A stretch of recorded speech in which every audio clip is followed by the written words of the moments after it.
Bom dia, queridos. Bom, hoje nós vamos falar um pouquinho sobre a termoquímica, né? Apesar de ser um conteúdo que a gente já falou em anos anteriores, essa frente é utilizada como revisão, né, e fixação de conteúdos importantes para o Enem. E tem um assunto que é muito importante no Enem, que é justamente o assunto de termoquímica. Então, eu vou abordar e aprofundar mais o tema, né? Com coisas que não são passadas no segundo ano, a gente aproxima, né, e aperfeiçoa aqui no terceiro ano. Bom, como a gente viu, né, a termoquímica, ela é a área da química que estuda as trocas de energia, né? Essas trocas de energia são determinadas em entalpias, né? Então, está relacionado justamente às entalpias.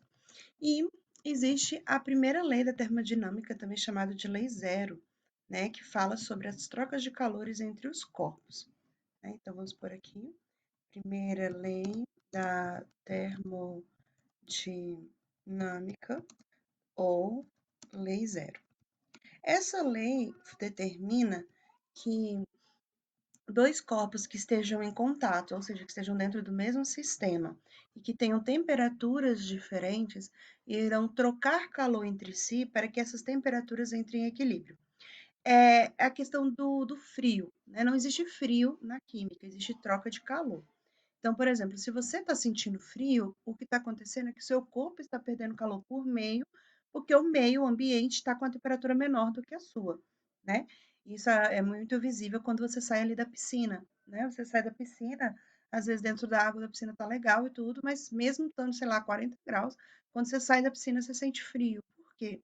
Porque a água, né, que está sobre sua pele, ela tem uma temperatura abaixo da temperatura corpórea.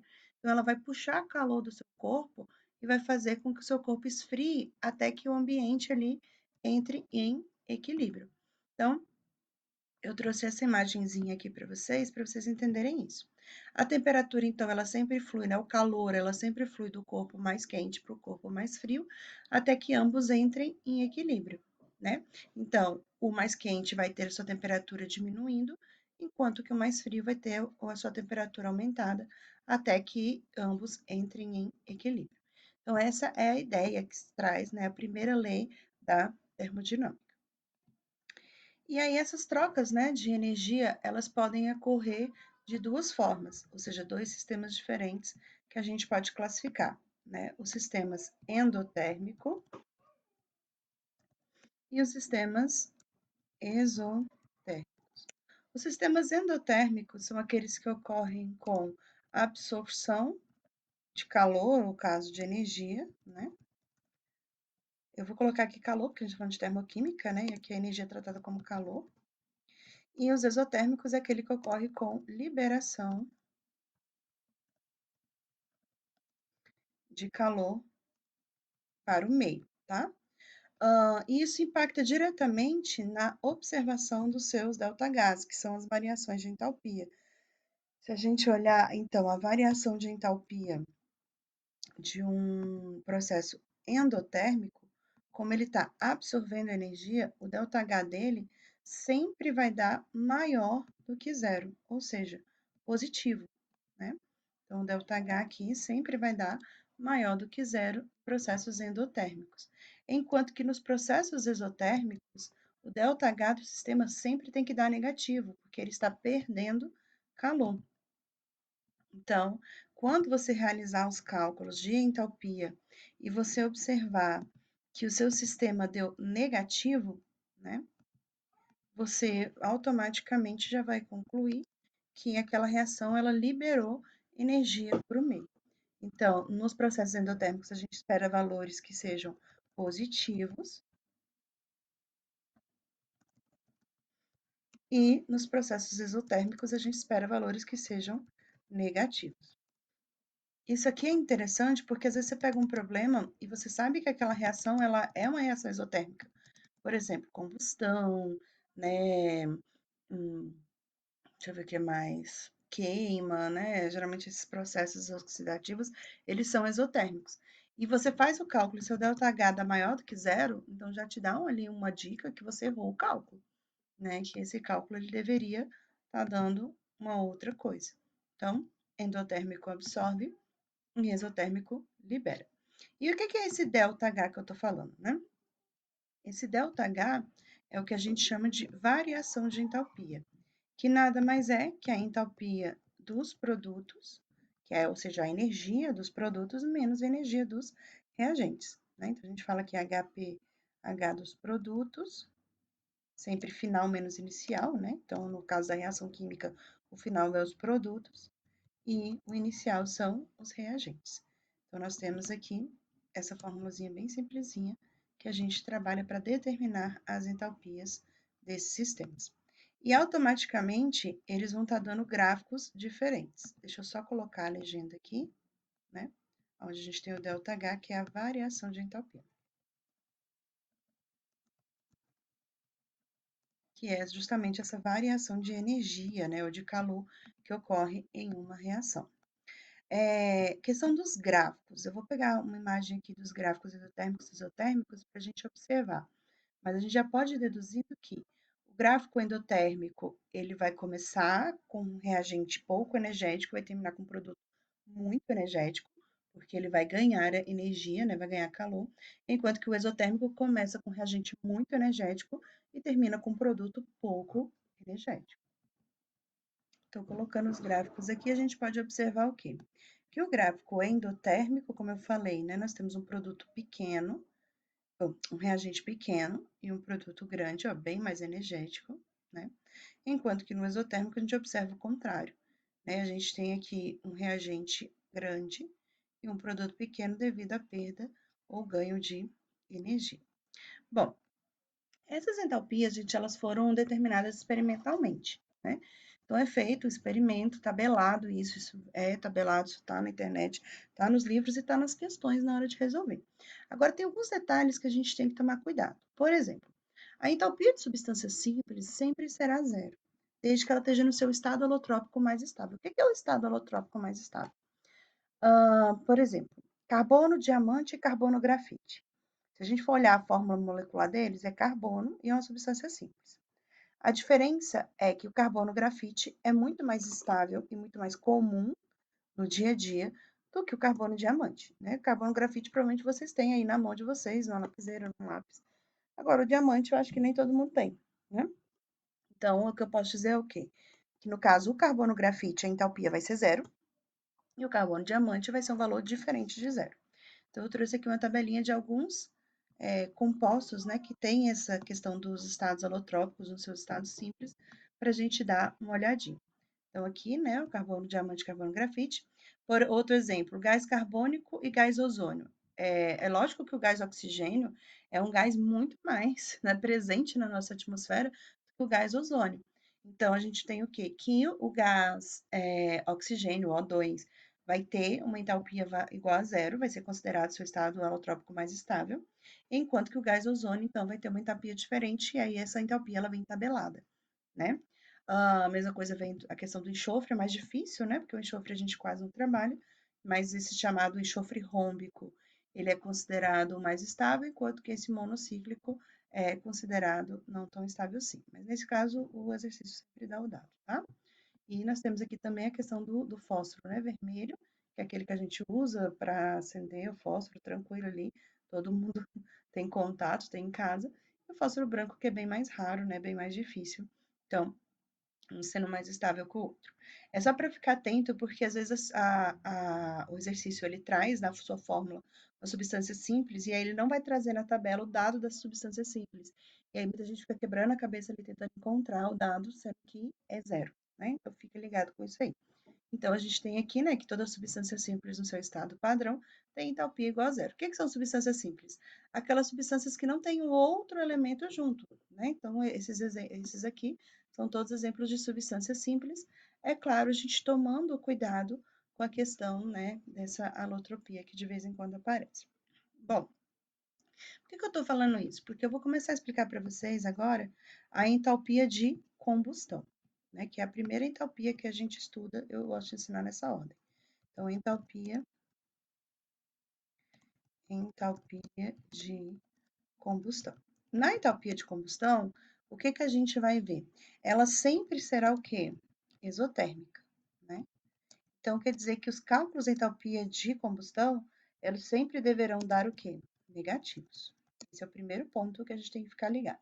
Segundo ponto, o que é uma reação? Reação de combustão.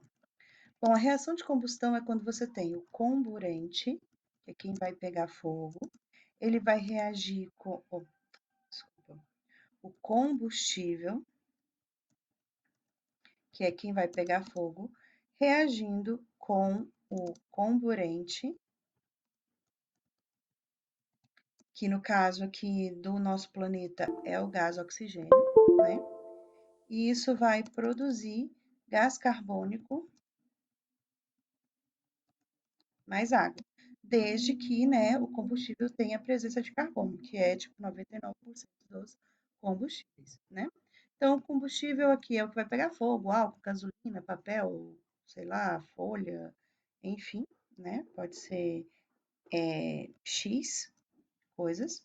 O comburente a gente vai estar usando o gás oxigênio, né? Que é o O2. E os produtos, então, serão CO2, que é o gás carbônico, mais H2O. Essa equação é a equação padrão de combustão. Então, fiquem atentos, porque nem sempre o exercício vai dar para vocês a reação de combustão. Ele vai falar, a combustão completa da gasolina, e dá a fórmula da gasolina.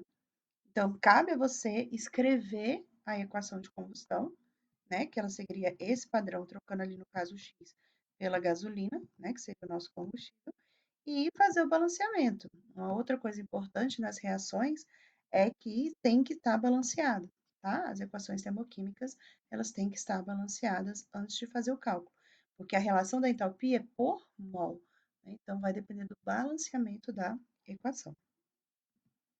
Uma outra coisa que cabe a gente ressaltar é o fato de que as reações, elas sempre trarão o estado físico, né, da substância. Então, as equações termoquímicas, elas trazem aqui, entre parênteses, Gzinhos, né, esses L's, isso significa o estado físico, se está gasoso, se está líquido, se está vapor, se está sólido, se está aquoso.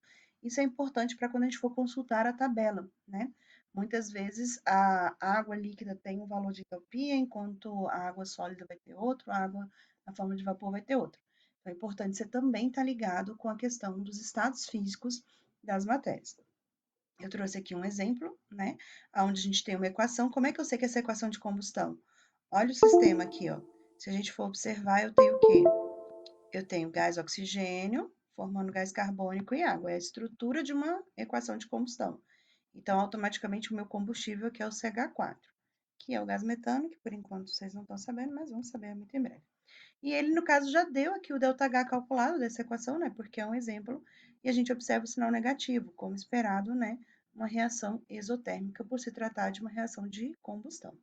E aí, o que que acontece? Você pode observar que aqui, por não ter número nenhum, equivale a 1 mol, que é o que caracteriza a reação de combustão, né? Ela é justamente a variação envolvida em 1 mol de combustão de algum, né, combustível.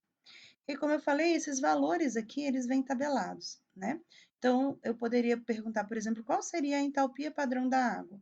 E dá para você a do metano e do CO2. Ou perguntar qual seria a entalpia padrão do metano e informar para vocês do CO2 e da água.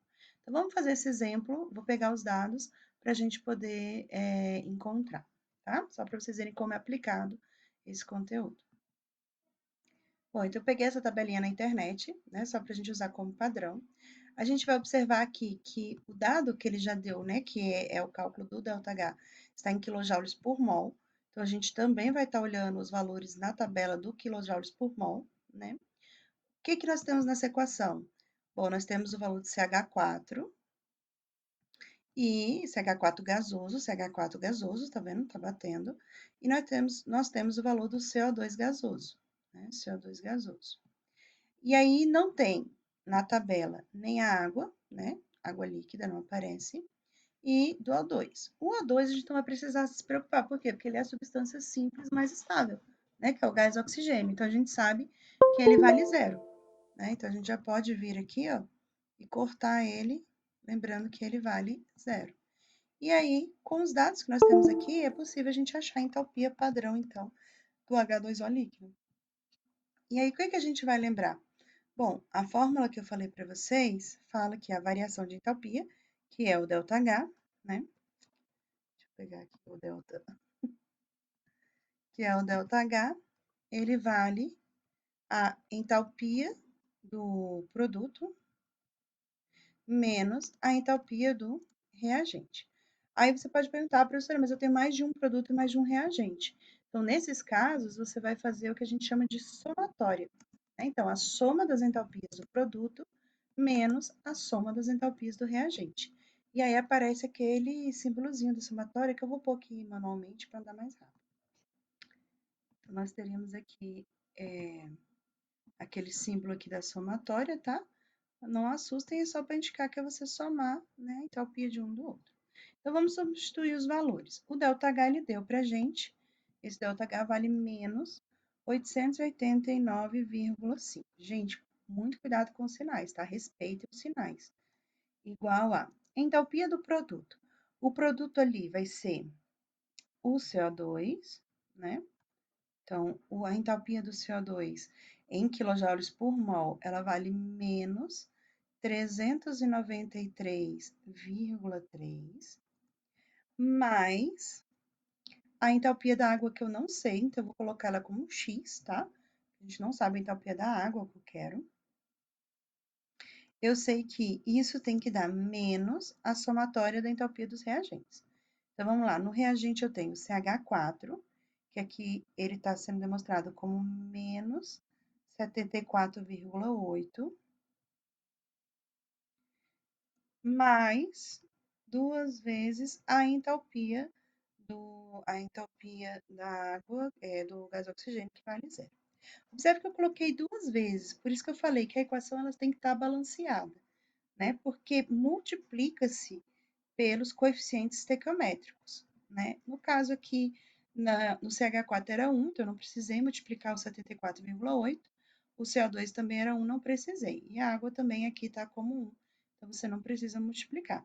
Mas caso aqui a gente tivesse, por exemplo, aqui na água um 3, aqui ficaria 3x. Se eu tivesse um 2 aqui na frente do CO2, você pegaria 2 vezes o menos 393,3, tá? Então, segue esse padrão. Feito isso, realizar o cálculo matemático normal. Então, a gente fica com menos 889,5, que vai ser igual a menos 393,3 mais x. Aqui a gente vai ter, ó, menos vezes menos dá mais. Aqui ficou 2 vezes 0 é 0, né? E 0 mais isso aqui é o próprio 74,8. Cuidado com as regrinhas de sinal. Observe que aqui ficou mais porque eu multipliquei, menos com menos dá mais. E agora vamos isolar o x, né? Então, vamos passar o x para um lado e tudo que está com o número para o outro. Então, o meu x, eu vou passar para lá, né? Então, menos 889,5. Aqui está negativo, vai passar para o outro lado positivo, 393,3. E aqui está positivo, passa negativo, 74,8. Isso tem que ser igual ao x positivo, né? Que é o que a gente espera. Respeitando as regrinhas de sinal, né? A gente soma e conserva o sinal do maior. O sinal do maior ali está dando negativo, né? Então, vamos realizar o cálculo agora. Então, sinais diferentes, a gente subtrai e conserva o sinal do maior. Então, eu fico aqui com 889,5 menos 393,3 dá 496,2 e menos o 74,8 que tinha ficado. Sinais iguais, a gente conserva o sinal e soma. E a resposta, então, vai dar negativa, como a gente esperava, uma reação de combustão, né? Mais o 74,8. Isso dá um total de 571. Então, 571 negativo é igual ao nosso x. E aí, a gente fica com essa equaçãozinha. Deixa eu diminuir um pouquinho a letra aqui, para que possa caber todo o cálculo que a gente fez. Pronto. E aí, depois você pode, né, organizar aqui para ficar mais bonitinho e escrever, então, que o seu x, ele vale menos 571, o quê? Quilojoules por mol, que foi o que nós encontramos aqui. Então, a gente pode falar que a entalpia da água vale menos 571 kJ por mol. E aí a gente determinou a entalpia. Então, às vezes ele vai perguntar o ΔH, nesse caso ele já tinha dado ΔH, a gente encontrou, né, de um elemento que não tinha, que no caso aqui a gente chamou a água de X, e o exercício sempre vai fornecer dados para isso. Bom, então eu deixei uma listinha de entalpia de combustão para que vocês possam treinar isso aí. Próxima aula eu faço a correção, tá? Um grande beijo para vocês e tchau, tchau.